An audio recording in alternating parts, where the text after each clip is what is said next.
Il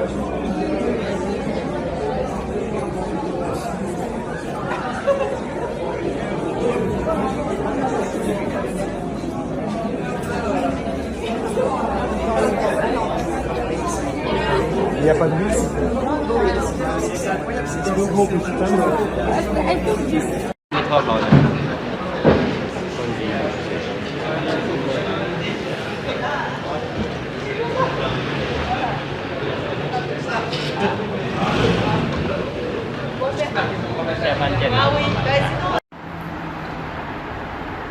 The building down there is still on.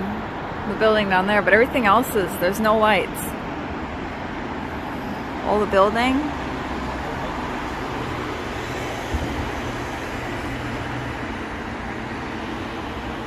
Alors que le risque d'une coupure de courant plane sur la France depuis plusieurs jours, 73% des Français affirment trouver cette situation inacceptable. Il y a donc aujourd'hui une large majorité de Français qui nous dit qu'il y a quelque chose en fait d'humiliant pour une grande puissance mondiale comme la France à se retrouver en panne de courant.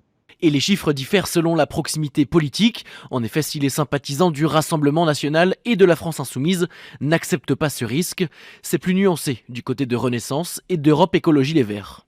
La principale ligne de clivage dans ces résultats, elle est politique. C'est d'une part les écologistes, qui sont 50% à juger cette situation acceptable, parce qu'elle résulte notamment de la baisse de la part du nucléaire dans le mix énergétique français. Autre catégorie de population qui émet des réserves, les sympathisants du parti présidentiel. Des chiffres qui se vérifient dans la rue. Non, c'est pas acceptable, surtout en 2022, mais qu'est-ce que vous voulez faire ?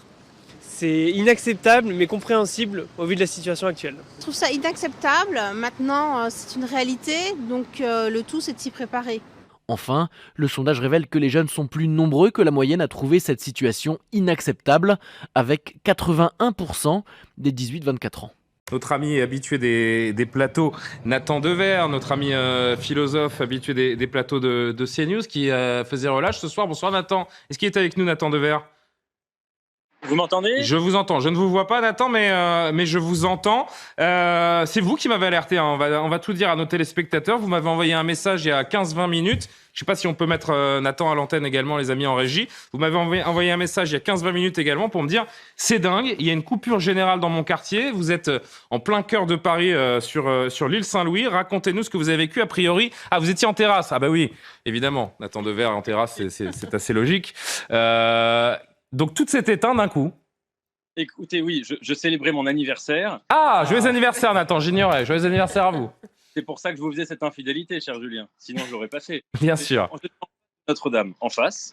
Et en effet, ça a duré 10 minutes. L'électricité s'est coupée soudainement, d'une seconde à l'autre. Plus de réseau, plus d'électricité dans le restaurant, dans les rues. Les feux rouges, manifestement, étaient éteints.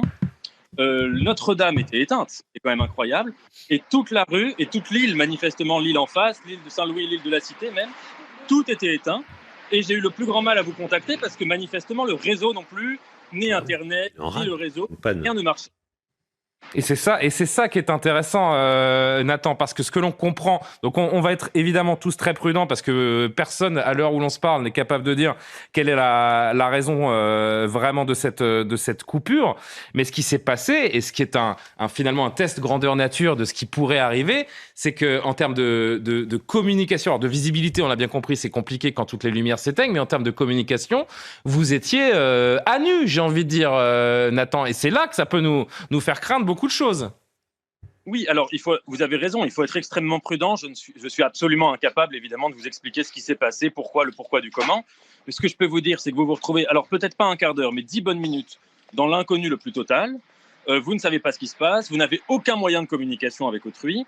Vous vous retrouvez quand même dans une situation, moi, que je comparerais en termes de bizarrerie au confinement. Ça veut dire, vous vous dites, c'est quand même une anomalie. La ville lumière plonge dans le noir, où vous ne voyez rien, où vous ne comprenez pas ce qui se passe, alors, je ne suis pas automobiliste, mais j'imagine que les voitures se demandaient comment circuler. Enfin, voilà, c'est quand même très étrange tout cela.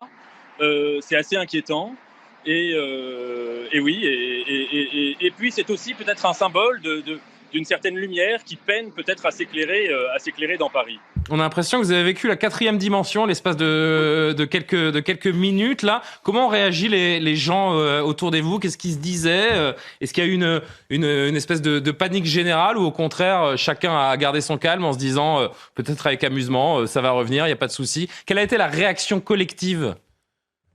Écoutez, la résignation. Moi, ah ouais, à m'étonner de la chose. J'ai observé beaucoup de résignation autour de moi.